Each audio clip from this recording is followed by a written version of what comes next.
Olá, sejam mais-vindos para um Amadcast e hoje vamos falar sobre um tema que é muito atual, que é regularização fundiária, com Rafael Rocha. Seja bem-vindo, Rafael. Bem-vindo, Rafael. Gente, muito obrigado, eu que agradeço pelo convite. Para mim é um prazer muito grande, estar poder falar um pouquinho sobre a regularização fundiária, que é um tema muito caro, para mim mesmo. Eu, como já apaixonei aí por esse tema, e tenho um prazer muito grande em estar falando sobre ele, difundindo aí um pouco a importância da regularização fundiária, para os municípios do Brasil. E recentemente a gente fez um evento pela AMAD sobre regularização fundiária. O Rafael foi um dos palestrantes e a gente achou muito interessante, assim, um conteúdo muito valioso que você trouxe, e a gente achou interessante reproduzir ele aqui também, em fazer esse bate-papo. Eu acho que quem estiver ouvindo continue com a gente, porque o papo aqui vai ser bem interessante. Vai sim.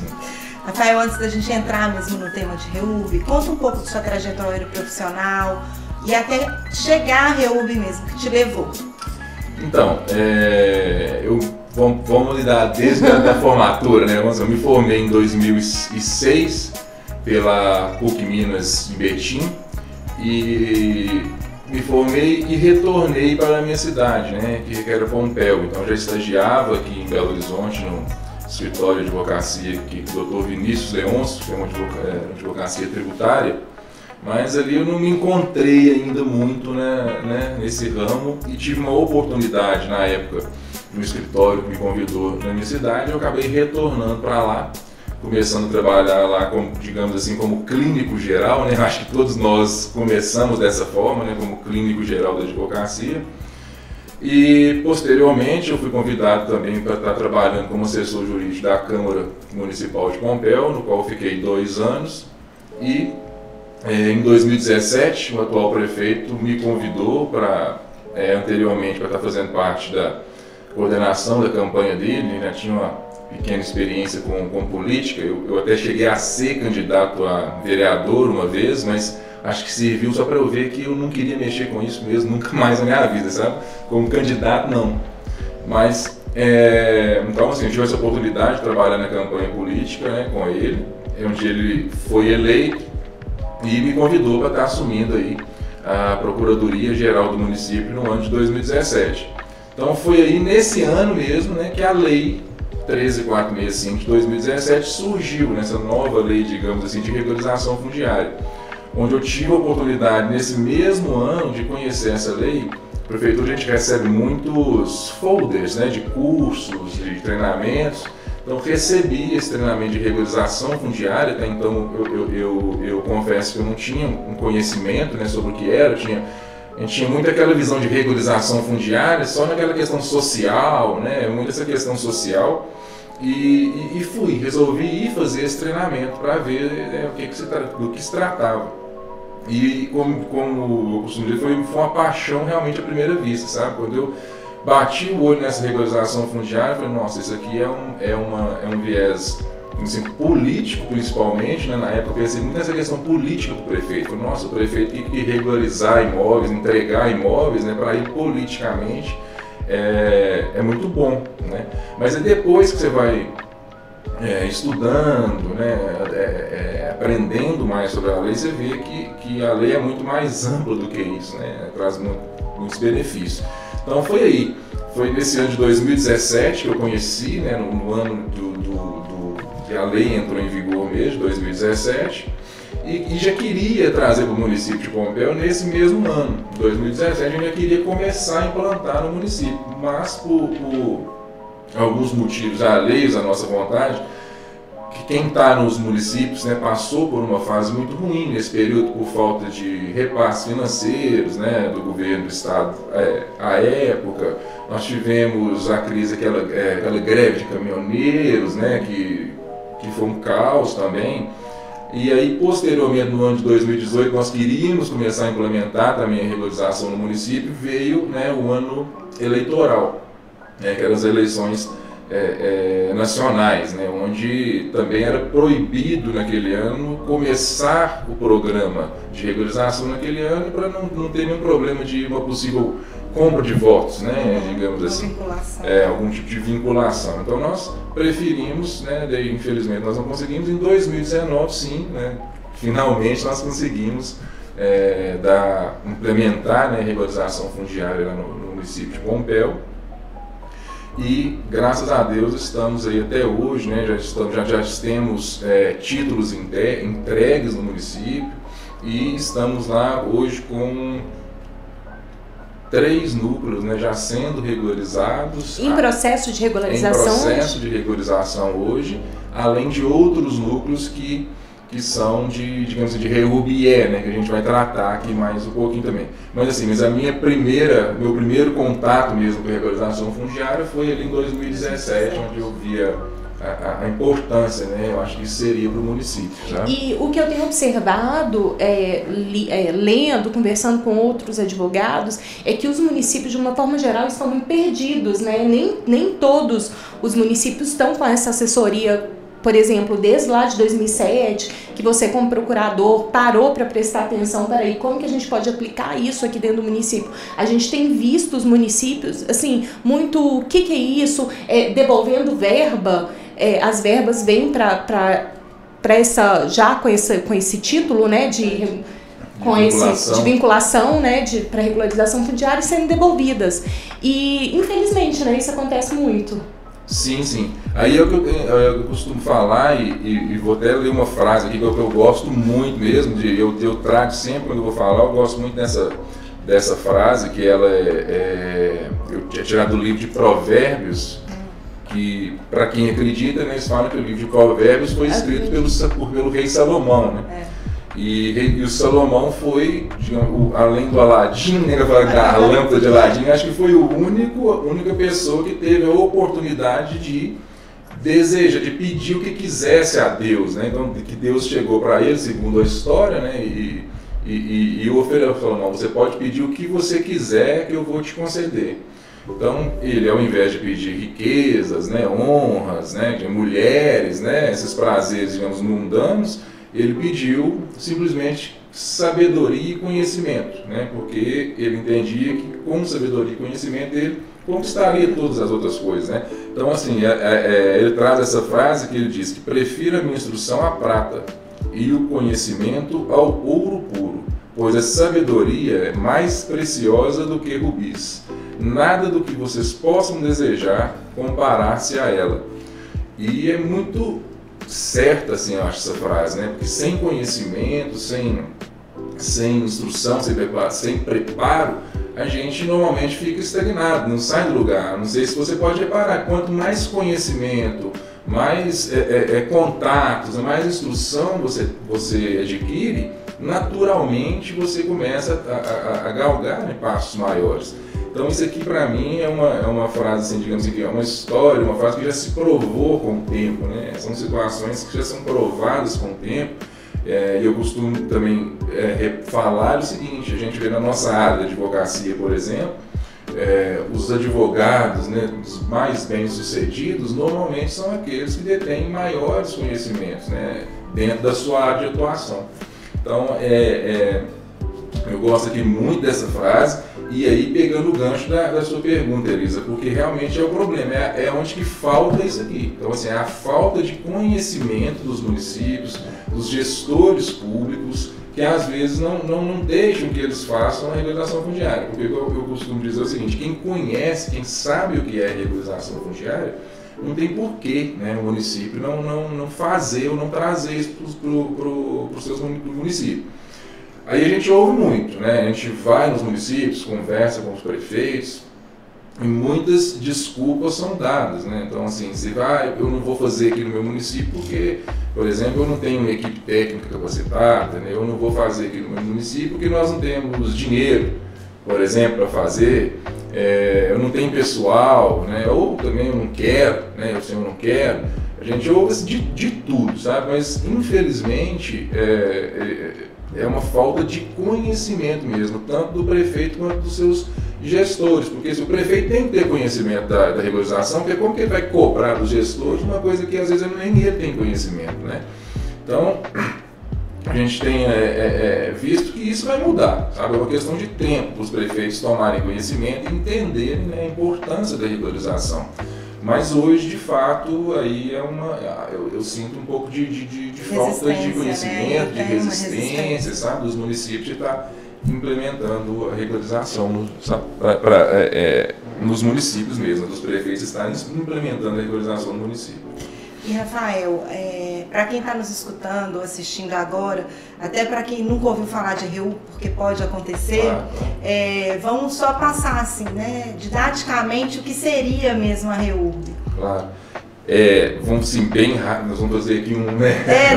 Não é aula não, é só para quem está escutando, claro, entender um pouco que a gente está falando de regularização. Mas a regularização fundiária, historicamente, ela vem ali desde a época das chamadas sesmarias, né, onde as terras eram divididas pelos reis, eram divididas ali para os seus senhores, né, os da alta corte também, onde ali já começava, digamos assim, uma segregação social, né? Onde essas terras eram distribuídas só para, digamos, os amigos do rei, né? Que tinham essa possibilidade.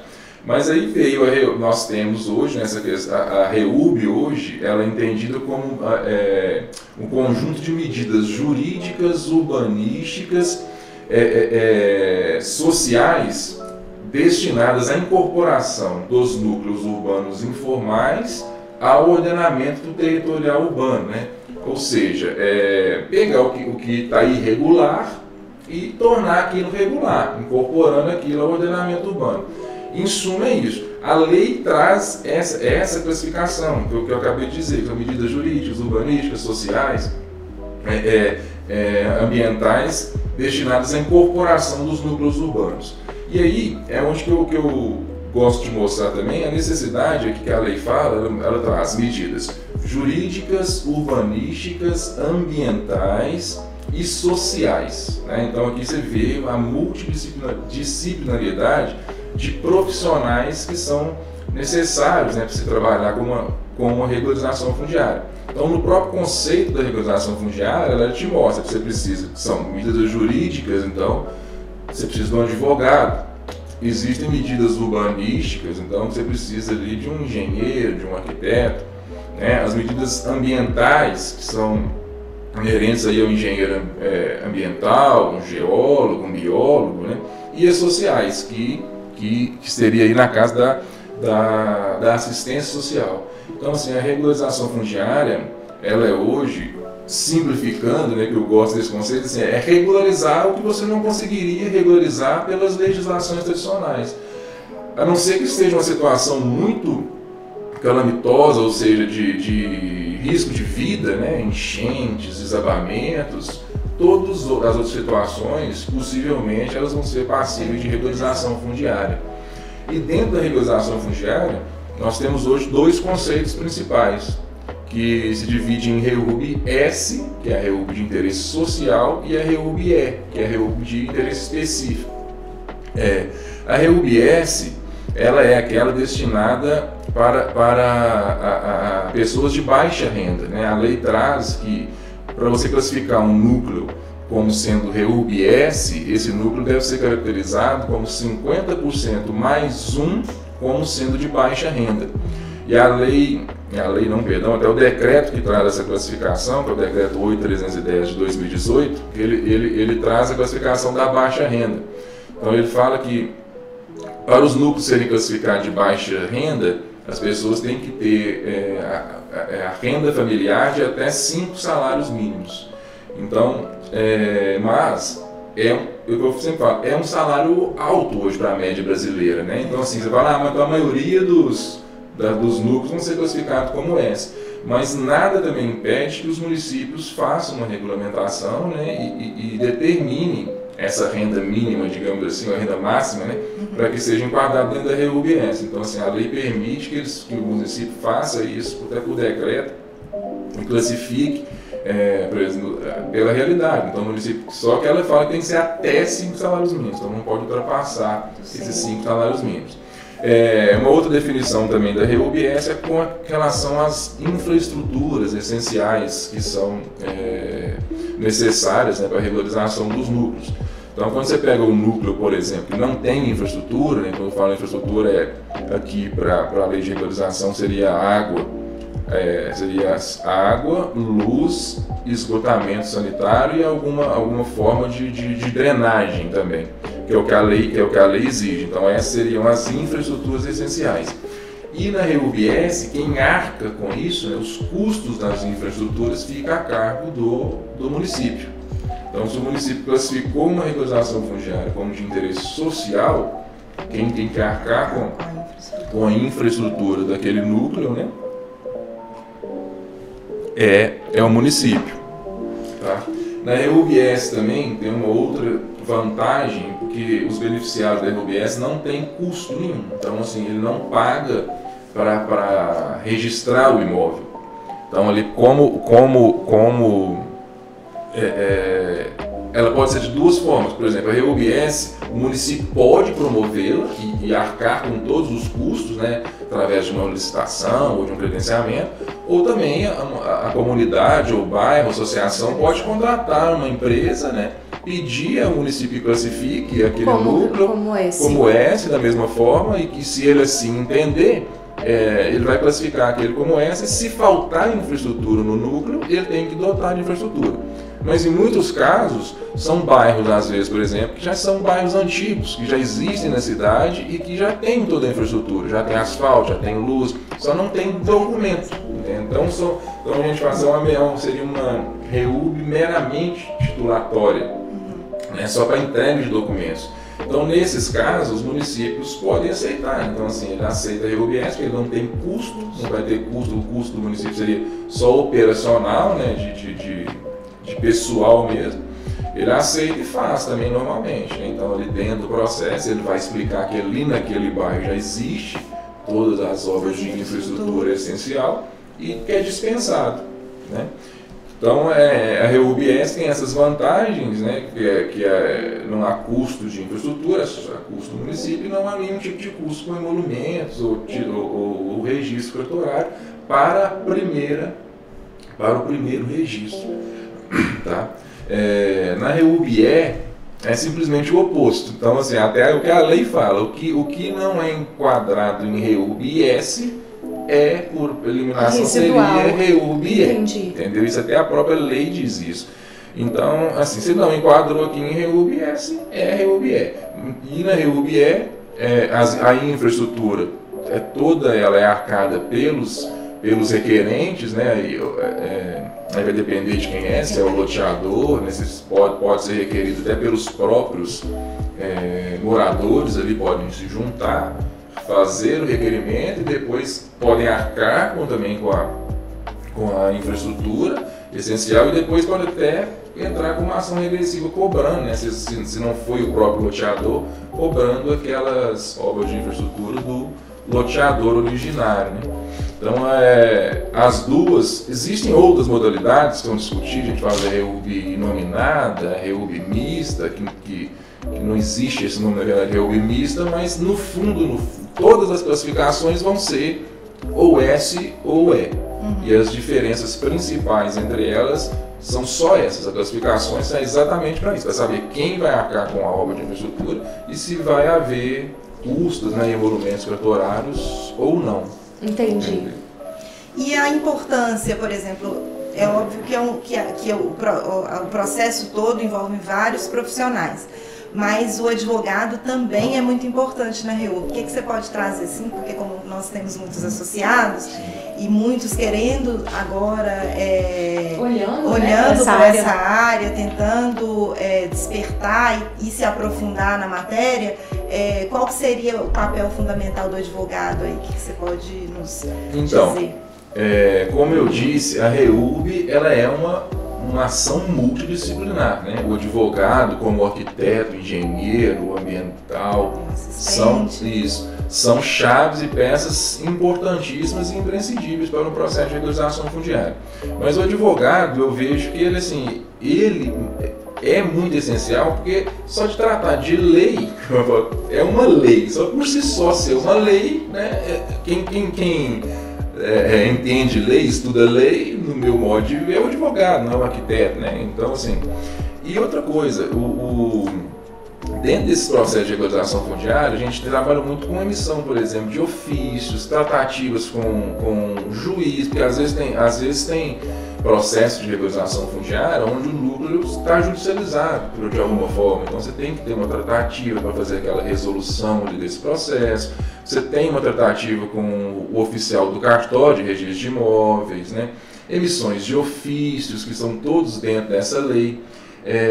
Assessorias mesmo, que aqui é um outro ramo da advocacia, uma assessoria para empresas de regularização fundiária, da questão jurídica também é um outro ramo. Então, assim, em Pompéu, que é onde eu estou e eu posso estar falando, a gente teve um sucesso muito grande de incorporação de um escritório de advocacia que incorporou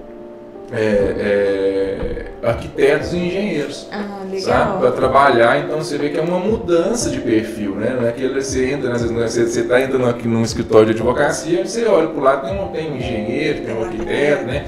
Então uniram forças, está todo mundo fazendo a dele, né? O advogado continua fazendo a área dele, mas nos casos de regularização fundiária eles trabalham em conjunto, né? Então ali para você identificar um confrontante, são todos termos e questões que são muito mais próximos, eu acredito, do advogado do que dos outros profissionais. Mas assim, nenhum profissional aqui é mais ou menos importante do que o outro. E tem espaço para todos, e todos eles são essenciais para o processo de regularização fundiária. Eu costumo falar, um engenheiro, ele não faz sozinho o processo de regularização fundiária, o advogado idem, e qualquer outro profissional aqui. Sozinho ele não vai fazer, ele vai precisar de qualquer coisa, uma informação, um pedido de explicação, um termo que a lei, às vezes, que é jurídico, que trata a lei, que as pessoas não têm tanto conhecimento. Então, assim, o advogado, como os outros, são essenciais.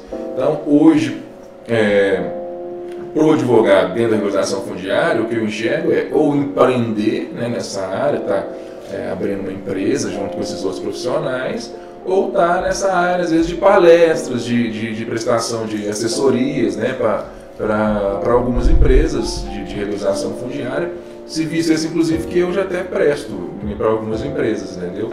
E tem visto que é uma área boa, tem poucos profissionais hoje, né, nessa área de regularização fundiária, e aquele ditado, né, que a gente ouve sempre aí, quem chega primeiro bebe água limpa, né? Então, tá aí, é um mercado enorme. Hoje, a gente vê que tem pesquisas aí que já mostram que praticamente tem 50%, gente, 50% de imóveis no Brasil com algum tipo aí de irregularidade. Então, assim, estão falando de um mercado gigantesco, sabe? E um outro ponto também interessante que aí que é importante chegar, que quem não viu ainda, mas está começando a ver esse mercado, são os bancos, porque além de ser um produto, isso aqui é uma questão social, uma questão econômica, mas aqui nós estamos falando, nós temos aqui um produto imobiliário. Né? Nós temos um produto imobiliário na mão e olha aí, 50% fora do mercado. Né, que está fora do mercado. Então você imagina aí o número de clientes que um banco às vezes não pode estar com uma linha de crédito especial, até para pagar a regularização, ou até para as empresas mesmo, né, uma linha de crédito especial, porque o banco fideliza esse cliente e ele vai oferecer para ele ali vários outros, né, produtos. Então, assim, além de tudo isso, nós estamos falando de um produto imobiliário que vão ter com certeza aí, né, estava até conversando com eles aqui para o ano de 2023, nós temos aí o marco do saneamento básico que vai ter uma injeção aí de bilhões também aí, né, para trabalhar com regularização. Então, assim, é um produto, vou falar que ele é novo, que a regularização já existia há muito tempo, mas a lei é nova, né? A lei é nova, lei, digamos assim, é de 2017, e ela permitiu que se fizesse esses processos de regularização fundiária de uma forma muito mais fácil, né? Muito mais simplificada. Então, assim,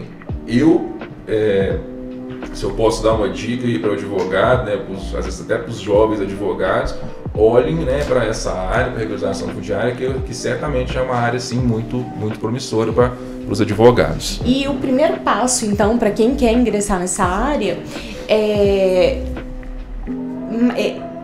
buscar parceiros, então, o direcionamento, então é buscar parceiros, engenheiros, empresas que estão já atuando nessa área, até porque deve ser mapeado, né? Os núcleos ali, as áreas que têm possibilidade de regularização, e aí sim fazer o requerimento para a prefeitura, é isso? Exato, mas não, por incrível que pareça, não são todos mapeados, não. Não. É uma dificuldade, sabe?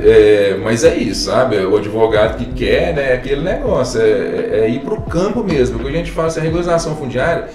Não dá para fazer sentado na cadeira do escritório, sabe? É impossível. Então o advogado ele tem que ir para o campo mesmo, ele tem que procurar parcerias, né? Ele vai ter que procurar um advogado, porque vai precisar, dentro de um processo ele precisa de um projeto, de um projeto georreferenciado do núcleo. O advogado não sabe nem onde que passa por isso, né? Não. Normalmente, né? Os poligonais do núcleo, né? Assim, não são termos que nós estamos familiarizados. Então, assim, o advogado vai precisar mesmo, né, desses profissionais, e a maneira mais fácil hoje é essa, realmente, são unir forças e procurar os municípios, que aí sim, né, você consegue, dentro do pessoal que já está mexendo, procurar os municípios que estão fazendo e que estão aceitando, por exemplo, empresas, né, igual eu sei, Pompéu é um que aceita, Santa Luzia, que está aqui do lado, né, tem feito bastante regularização fundiária. Então, só que você tem que demonstrar no mínimo a capacidade técnica, no mínimo que sua empresa tem um quadro de profissional que consegue entregar aquele serviço, né? Aí você consegue. Então, assim, tem que ter um pouquinho da cara de pau mesmo, e correr, ir nos municípios, perguntar como é que está fazendo, que tem interesse. Você demonstrando capacidade técnica, a empresa, que seu quadro de profissionais da empresa, né, atende ali aos quesitos da regularização fundiária, não tem porquê, né, o município não querer fazer, obviamente, desde que ele não tenha que arcar com infraestrutura, né, tem todas essas situações que vão ser analisadas por... Quais os maiores erros você tem visto quando chegam os requerimentos, assim? Conta pra gente um pouquinho de caso, né? Na prática, assim, o que você tem visto meu Deus, um grande erro até para as pessoas aqui não cometerem? Então, a gente vê de tudo, pra te falar a verdade. Porque, assim, não tem um modelo de bolo, sabe? Não tem um modelo pronto. Você tem que ser... Tem o que a lei exige, né? Uhum. Então, assim, o que a gente pede, o que eu espero hoje, para a pessoa fazer um requerimento, ele tem um requerimento, quem que é o requerente, qual que é o núcleo que ele está regularizando, né? Quantas unidades tem dentro daquele núcleo, e o mínimo que a gente pede é pelo menos a medida do núcleo, que são as poligonais do núcleo. Então ele vai me informar que ele já mapeou aquele núcleo. Então ele tem um requerimento, lá em Pompéu eu fiz um requerimento que é padrão, até para que não aconteça, né, essas questões de ficar indo e voltando. Então lá a pessoa vai citar o nome, as qualificações, renda, né, filhos, o que se tem, a casa, como que se tem dentro do imóvel uma casa, mais ou menos a metragem. Então eles tentam esmiuçar ali ao máximo de informações para a gente, né, para a gente ter ali individualizada de cada requerente. Mas o requerimento em si, para instaurar a REURB, simplesmente ele precisa de protocolar um requerimento falando que ele já fez ali a poligonal daquele núcleo, né, através, digamos, da associação ou de quem o contratou, e apresenta para a gente a medida, né, do núcleo, com as poligonais do núcleo, para a gente saber, vai regularizar esse núcleo aqui. Então, dentro disso, ele apresentando esse documento, a gente já consegue fazer a instauração. Instaurou-se o processo de regularização fundiária. Aí faz a classificação, né, se é, se ou é, e a partir daí vem o restante da documentação toda. Mas assim, aí você falando dos erros, né, a gente você pega muito, por exemplo, a pessoa entra como se fosse um uso campeão judicial, né, requer ali individualmente a regularização fundiária, exatamente, só para ele, né, entra ali como se fosse um processo ali mesmo memorial descritivo, né, daquele uso campeão ali que a gente... Só daquele imóvel. Exato, só daquele imóvel. Daquela unidade. E vem usando a lei 13.465 e tal. Então assim, é muito normal, então você vê esses tipos de requerimento. Mas aí você chama, explica, né, não aconteceu muito, não, para te falar a verdade. Nós tivemos lá, acho que uns 3 ou 4 que foram nessa linha, mas depois a gente chama, explica que não é possível. Assim, não é que não seja possível, é até possível fazer o requerimento individual, mas só que a pessoa tem que fazer do núcleo todo, entendeu? Se eu quiser fazer só o meu, eu posso fazer, mas eu tenho que fazer o trabalho, a medida, todo o processo de tudo, entende? Então, por isso que é um procedimento, eu costumo dizer, não é difícil, mas ele é complexo, é um procedimento mais complexo, mas que é possível ser feito, não tem nenhum bicho de 7 cabeças, mas tem que estar por dentro da legislação, né? Tem que estar instruído. E assim, como eu te falei, em bom pé hoje, a pessoa só requer errado se quiser, porque você tem o requerimento, você tem o modelo, tem tudo certinho, então é só preencher aquelas informações ali e protocolar, né? Entendi. E assim, para o município é muito vantajoso, assim, alguns profissionais até a gente escuta assim, vai desvalorizar a minha área, tem muito receio. Pelo contrário, como você mesmo falou e citou já, é um mercado que vai expandir o mercado imobiliário e é um produto. Então, assim, eu não vejo como ter algum ponto negativo, né, dentro dessa regularização. Mas se existir, você já encontrou alguma coisa que você tenha visto, assim, isso seria negativo? Porque eu realmente não consigo imaginar. Eu só acho que quando você regulariza, você sempre vai valorizar o imóvel. Para o beneficiário ali, ele vai ter às vezes uma coisa que ele sonhou a vida inteira. Exato. Então o efeito social é muito grande. Para o município também é muito bom. Então, assim, vamos falar um pouco dos benefícios mesmo, né? Que vamos isso lá. Traz para o município, para a pessoa. Mas se tiver algum também ponto negativo, fica à vontade para falar, apesar de eu não ter enxergado ainda nada. Eu também não enxergo, não. Mas assim, é igual você falou, né? Cada um enxerga de uma forma. E aí eu vou pegar aqui um gancho e trazer uma história que também ilustra muito bem essa situação de visões diferentes para as mesmas situações, né? Que é a história de uma grande empresa multinacional que queria expandir seus negócios para a África e mandou 2 dos seus melhores executivos para pontos diferentes da África. E falou com eles, vocês vão para lá e vão expandir, né, nosso negócio, com uma visão de expansão internacional. Chegaram os 2 em pontos diferentes, mas com as mesmas condições. O primeiro chegou, desceu, olhou, né, chegou na cidade, olhou, viu que estava todo mundo descalço. Ninguém usava sapato. E ele era uma fábrica de sapato. Aí ele já ficou ali nervoso. Ligou pro chefe e falou: olha, chefe, vocês estão de brincadeira comigo, né? Me mandar aqui para um lugar desse, onde ninguém usa sapato, para eu vender sapato. Eu tô indo embora, vocês podem mandar minha passagem que eu tô indo embora e eu não quero nem ficar nessa empresa mais, porque se fizer comigo é uma baita sacanagem, né? Cancela a produção. Ok. O outro, né, funcionário no mesmo lugar, com as mesmas condições, desceu também, chegou e, ao contrário do outro, ele já ficou assim, admirado, falou: opa, para ninguém aqui usa sapato, olha que mercado que eu tenho aqui para expandir. E ligou para o chefe, já com o chefe do céu: obrigado, queria só te agradecer, você vai fazer minha carreira aqui decolar, triplica a produção de sapatos que eu vou lançar moda aqui, nós vamos vender sapato aqui até não aguentar mais, né? Então aí que eu estou te falando, cada um, às vezes as visões, né? Então assim, o problema, cada um enxerga de uma forma, né? Você pode pegar esse problema e trazer uma solução ou simplesmente ignorar o problema, né, não querer resolver. Então você vê as duas situações, tinham os dois as mesmas oportunidades e visões diferentes. Na regularização fundiária, infelizmente, é a mesma situação. A gente chega em prefeituras, né, como eu disse, vê os que eu chamo de visões pessimistas, né, da regularização fundiária, falar que não tem dinheiro, nós não temos equipe para fazer, né, que não funciona. Já veio outra empresa aqui, né? Já veio outra empresa que pegou o dinheiro do pessoal, não entregou e foi embora. Se houve até... Não, isso aí vai aumentar o IPTU do cidadão, vai começar a cobrar o IPTU do cidadão e eu vou perder voto, sabe? Então, assim, você ouve de tudo.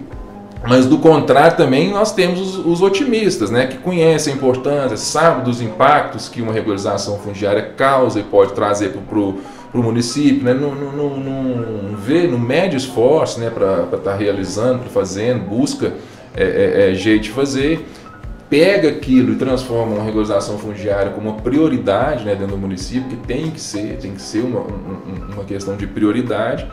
E tem plena consciência, né, dos impactos que isso pode trazer para o município, porque os benefícios de uma regularização fundiária para o município, vou pontuar aqui para vocês alguns, porque que a gente fala, igual você falou, você está perfeito em falar que não tem malefício na regularização fundiária, só tem benefício, e aqui eu vou listar alguns. O aumento da arrecadação municipal. Então, quando eu ouço um prefeito falar que não quer fazer para não cobrar IPTU, gente, é triste, sabe? Você fala, poxa, é complicado assim, a visão de um prefeito desse, né? Porque é exatamente isso. Ele precisa regularizar para que ele tenha aumento na arrecadação, né, municipal, aumento no IPTU, para que isso volte em benefício para a população. Então, você vê municípios aqui que eu já fui que tem 90% dos imóveis do município são irregulares. Então, olha a arrecadação. Ele deixa de arrecadar. Né, que deixa, olha o benefício que esse prefeito está deixando de prestar para o cidadão, né? Porque o negócio é coletivo, o cara está pensando, vai cobrar o IPTU de um, de outro, mas quando junto no coletivo que o município consegue trazer aquilo de benefício para a cidade, ninguém pensa em IPTU depois. O benefício coletivo. É fato que ele vai passar por uma disposição política, isso é fato, ninguém gosta de... Não estou pagando e começar a pagar, mas ele tem que explicar, é um processo, onde tem que ter audiências públicas, né, explicando por que ele está fazendo aquilo, o motivo, né, os benefícios que aquilo vai trazer para a população. Então, assim, além disso, ele passa a arrecadar também com o ITBI, porque apesar que o ITBI ele não incide na regularização, porque não está havendo transferência, né, está sendo uma regularização, após a regularização, esse imóvel ele passa a fazer parte do ordenamento jurídico, então ele passa a existir. Antes ele não existia, né, então agora ele passa a existir, e aí sim, quando eu com o imóvel regularizado, eu vendo, né, eu compro, já há ali uma arrecadação de ITBI também, que hoje os municípios não têm, né. O outro benefício é a atualização do cadastro municipal. A maioria dos municípios, por incrível que pareça, não tem uma atualização do cadastro, né? Não sabe, assim, às vezes que você é dono daquele imóvel, né? Quem que é fulano de tal, ou não sabe quem que é, até para cobrar realmente o IPTU, porque não tem essa atualização. Então, a partir do momento que você faz a regularização, então você sabe exatamente quem que é dono daquele imóvel, quem que, né, mora ali, para você poder até cobrar mesmo, arrecadar, fiscalizar, né, várias situações.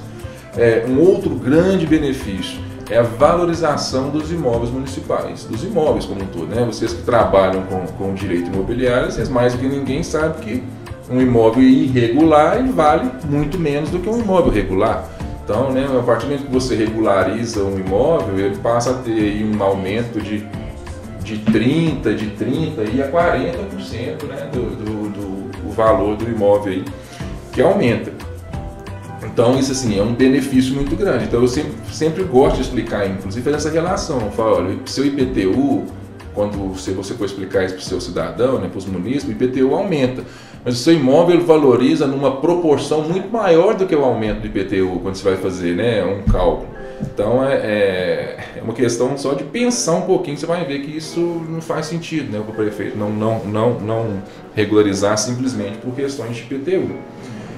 Há também um claro impulso ali na economia local. Como eu te disse, eram imóveis que não, digamos, existiam, né, juridicamente, que passam a existir e com isso tem condições de fazer, por exemplo, financiamentos de crédito habitacional, consegue pegar um financiamento bancário, né, transação de compra e venda, o que antes não existia. Então, antigamente ali que às vezes esses imóveis eram vendidos até como na mesa do bar, né? Eu vou comprar sua casa, te dou 50 boi, 50 boi, você me dá sua casa, arruma um recibo.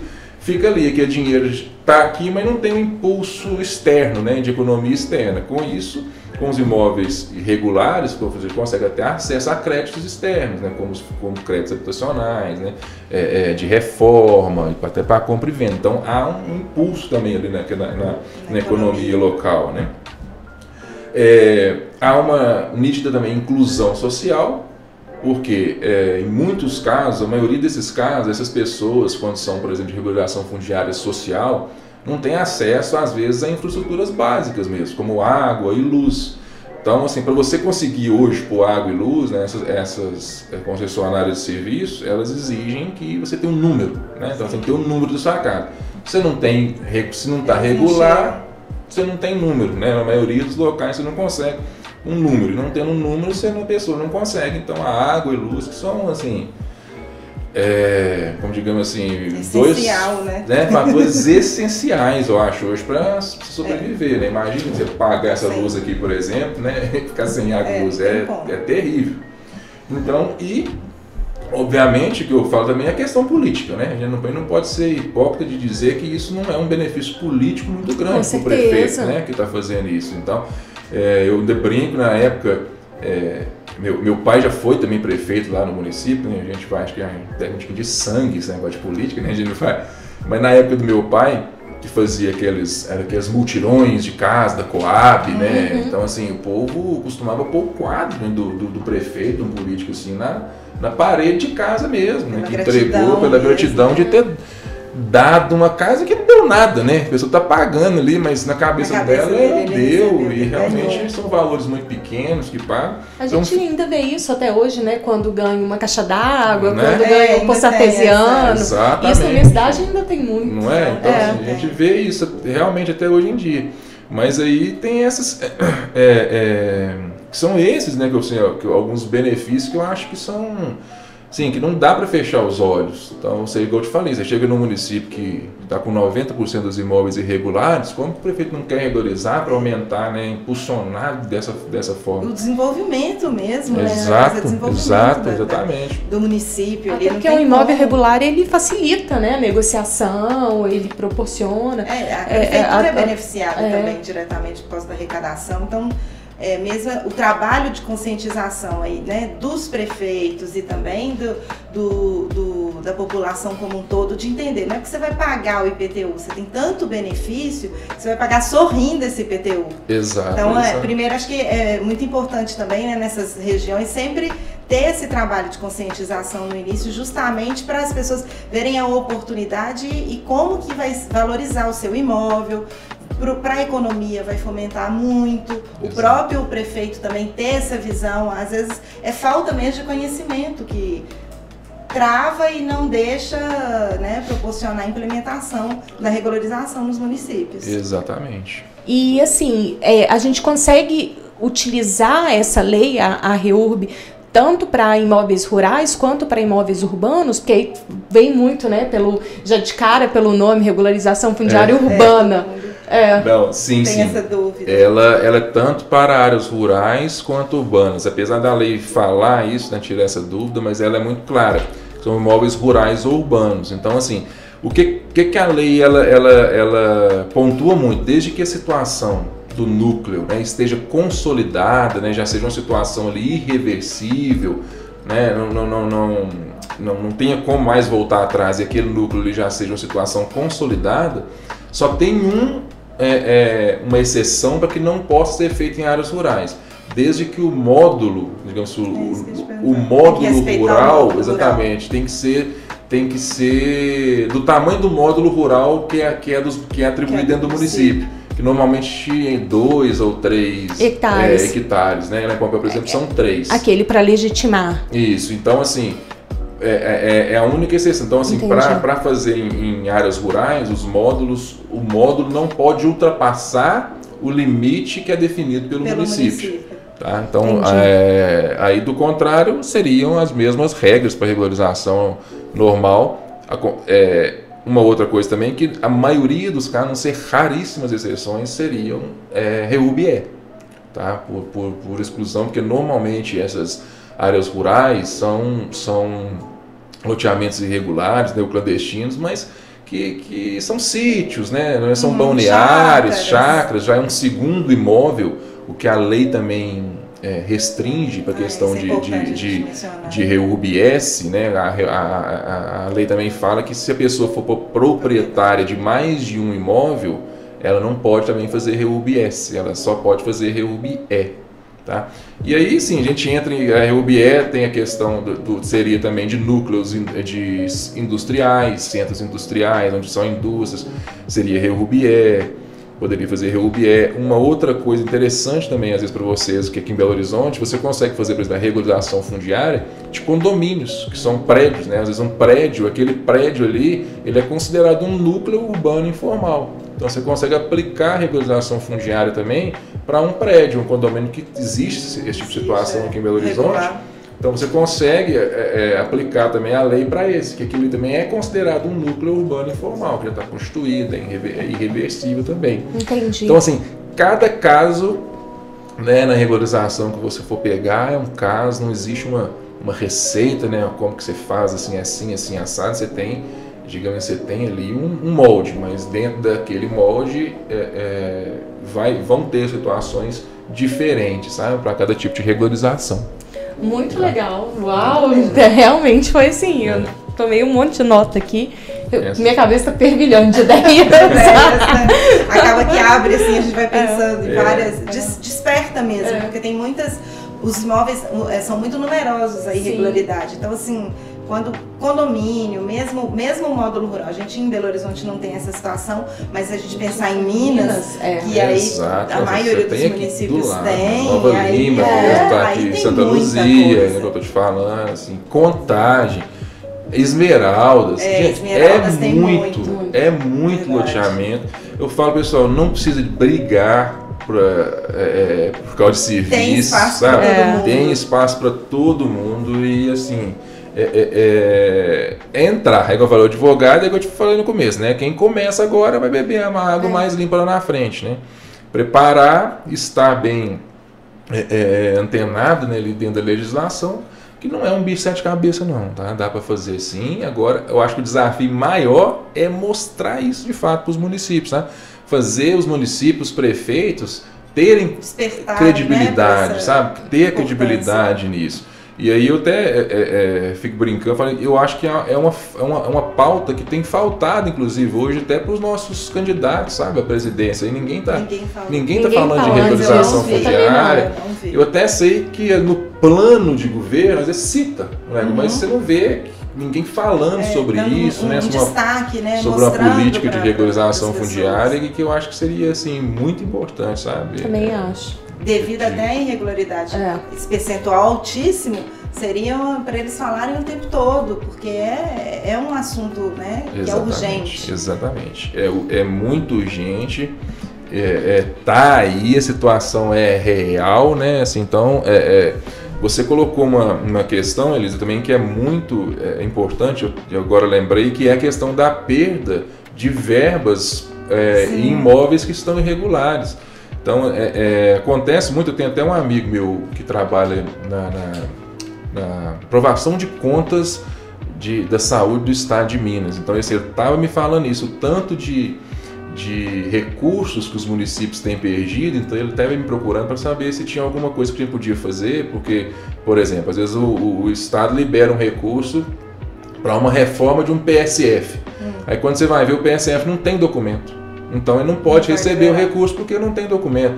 Isso está acontecendo em vários municípios. Então, assim, a corda também já está chegando no pescoço dos gestores. Então eles estão vendo, estão perdendo recursos por falta de regularização.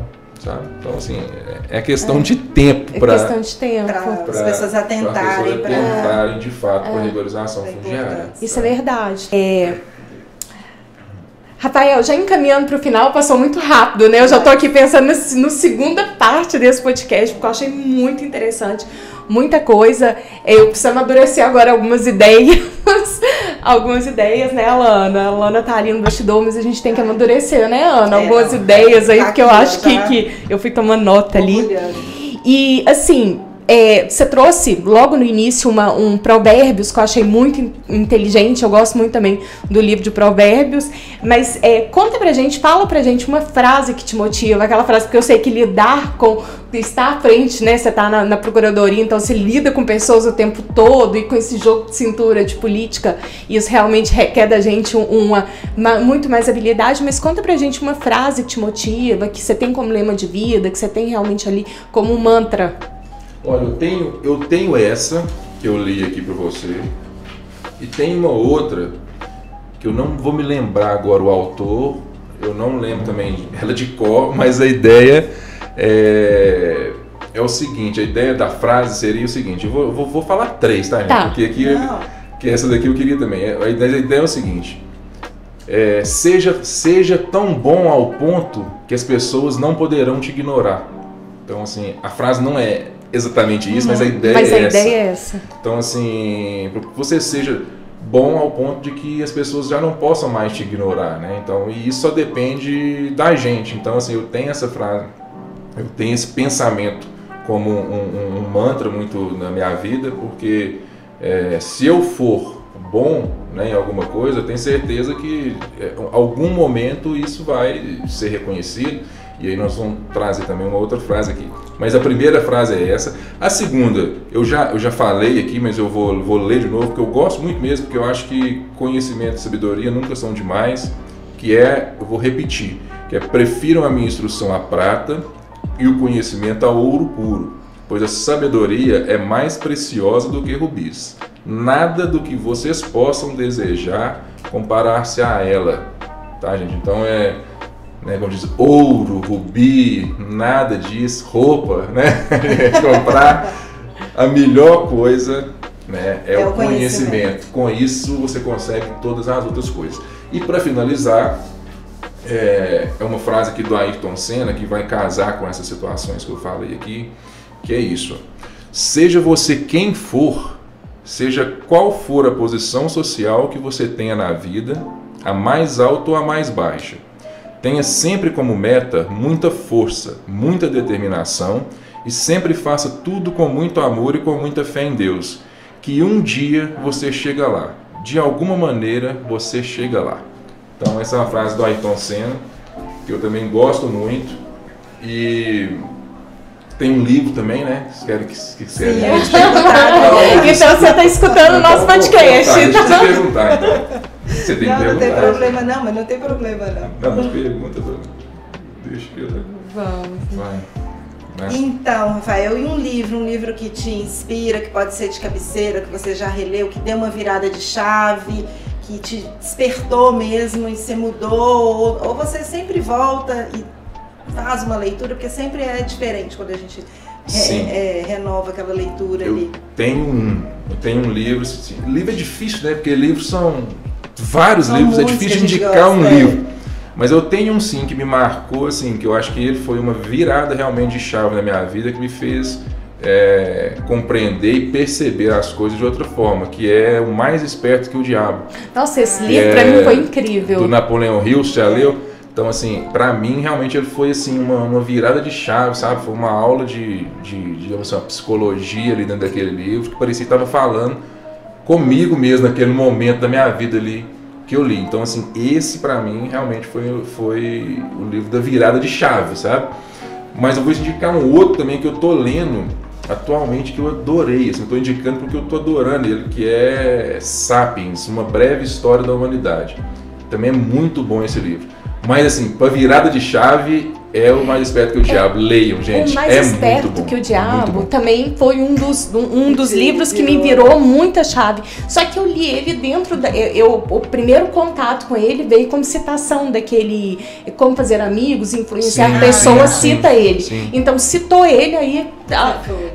E aí o Mais Esperto que o Diabo, na verdade, eu não li, eu escutei no audiobook, que eu já falei aqui várias vezes. No início do ano eu descobri esse aplicativo e coloquei. Foi o primeiro livro, então eu fiquei assim. Você sabe quando você fica. Eu fiquei envolvida na história. Então eu parecia que realmente eu estava conversando ali com o diabo, porque tinha uma voz. Eu fui o contrário, eu ouvi o audiobook e eu fiquei tão encantado. Eu falei, tem que ler esse livro. Aí eu peguei esse livro. E eu li ele assim muito rápido, eu li ele, eu não conseguia parar de ler, e eu lembro que meus filhos estavam ali com, sei lá, meses de vida, e eu ficava de madrugada mesmo, porque eu acordava, né, eu estava acordado mesmo, e ficava de madrugada lendo o livro, assim, de tão bom que eu achei mesmo, me prendeu. Então, sem sombra de dúvida nenhuma, eu acho que esse foi o que me deu uma virada, assim, uma mudança de chave, sabe? Foi ele, sim, com certeza. Muito Fica bom. A dica aí para os nossos ouvintes.